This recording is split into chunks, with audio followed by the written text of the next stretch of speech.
we never really experience the actual arising of anything, not even of thoughts, because of the clarity of our awareness. We experience vivid appearances. That's a quote from me. Can't get out of that. What do you mean by vivid appearances?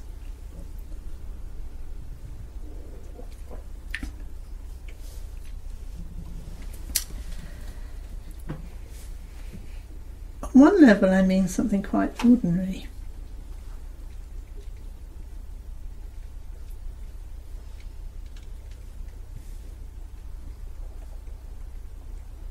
Like you can assume time going this way and space going however, and then think, experiences happening moment by moment, one after the other, and I'm travelling along, or it's travelling along, and you can cut it into moments. And cut it into tiny bits, and then you take that to its logical conclusion. You really try to take it to the smallest moment, the smallest bit, which is the Buddhist Abhidharma project, really. And you come to the point where you realise, if that were true, all the past moments have gone, all the future moments haven't come. And anything in between, if it has any length of time at all, can be divided up indefinitely into more moments. So actually, you never get to a single moment. It's not there. So that should mean everything disappears, shouldn't it?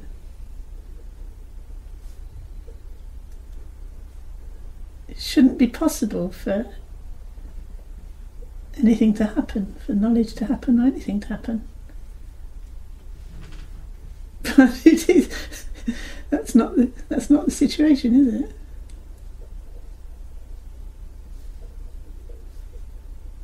So we've got to go back to the drawing board.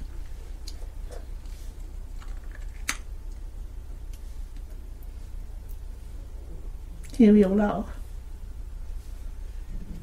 In all its richness. And it doesn't belong in space and time. Because space and time, if it did, it wouldn't be possible. But it is possible.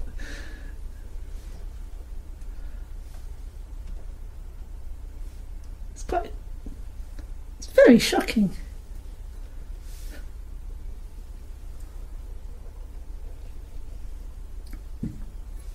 And that's what, ordinary level, that's what vivid appearance is. I mean, can't argue with it, can you?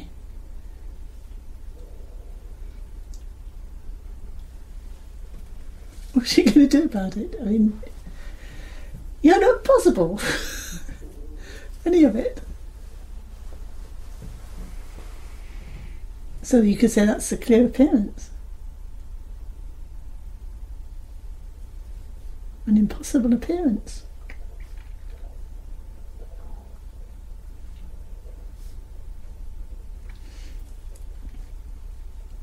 And when you have the true realization of, like a stable realization of that, I mean, we can reason ourselves into it, but even as we reason ourselves into it, we're still kind of, there's lots of concepts and assumptions going on that kind of dull us, so we don't quite get the full impact of it. It takes I mean, in my experience, it takes decades and decades and decades and probably lifetimes. Even when you're on the right track, it doesn't happen quickly. Nonetheless, you do sense more and more you are on the right track, and this is leading somewhere where you want to go, to liberation, to wisdom, knowledge, compassion, everything you want. But what happens apparently is when you're reaching stability's got quite strong, things do start to appear in quite structured and clear way, which are called, they have a special name, which you could call clear appearances. So they're referred to technically in yogic discourse as clear appearances, but actually all appearances are like that. It's just that we can't really see without our blinkers on, so our clear appearance doesn't seem that clear. But I think you can get a certain sense of, well, it is quite amazing, isn't it, that we experience anything.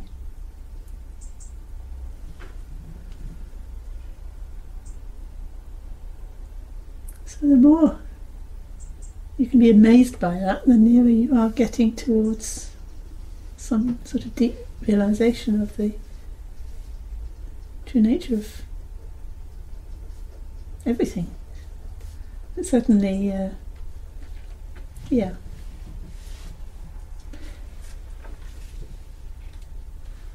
There is the aliveness of the appearance, things manifesting. I think maybe manifesting is less ambiguous than appearing, because appearing also has the connotation in some contexts of not really being there, whereas manifestation, I think, doesn't have that.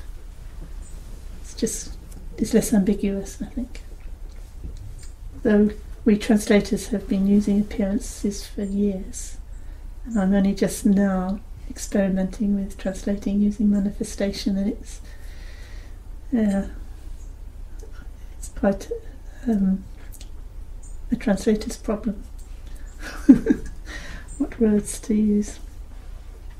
That's what I mean by vivid appearances.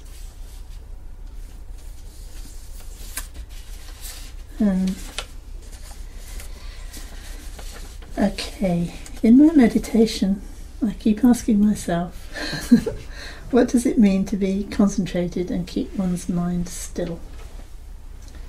So there's two things that could be going on here. There's ordinary shamatha, where what one's actually doing is focusing on one thought. You have a particular thought, maybe it's space, or maybe it's the end of your nose, or whatever it is, and you keep bringing your mind back to that thought, and that thought is the object of your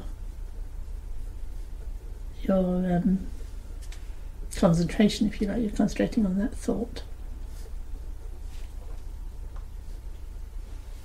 and that will continue until you get a true sense of connection with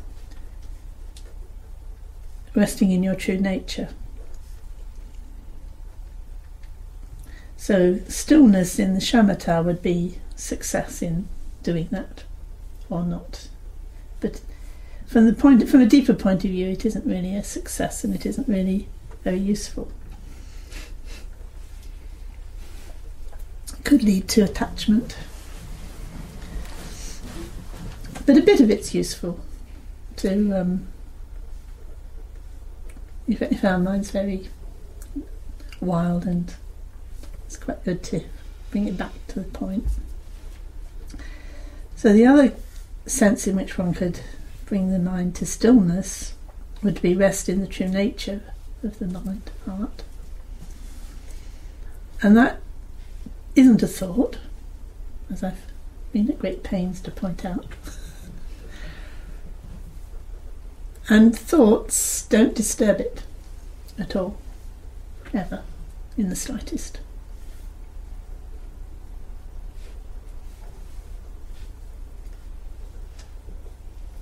So that's real stillness, isn't it?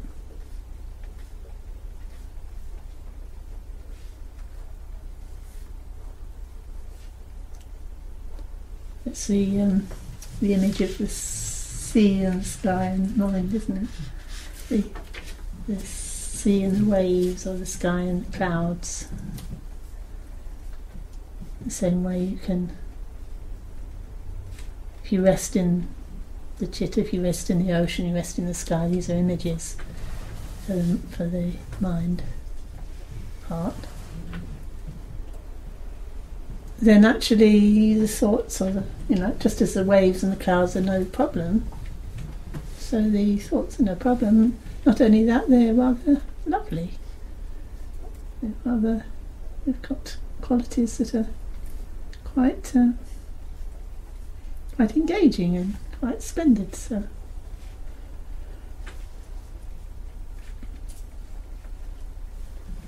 the waves don't really disturb. Clouds don't disturb the sky. You could say waves don't disturb the ocean.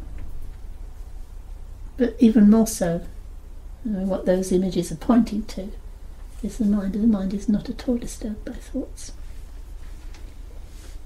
So that's real stillness.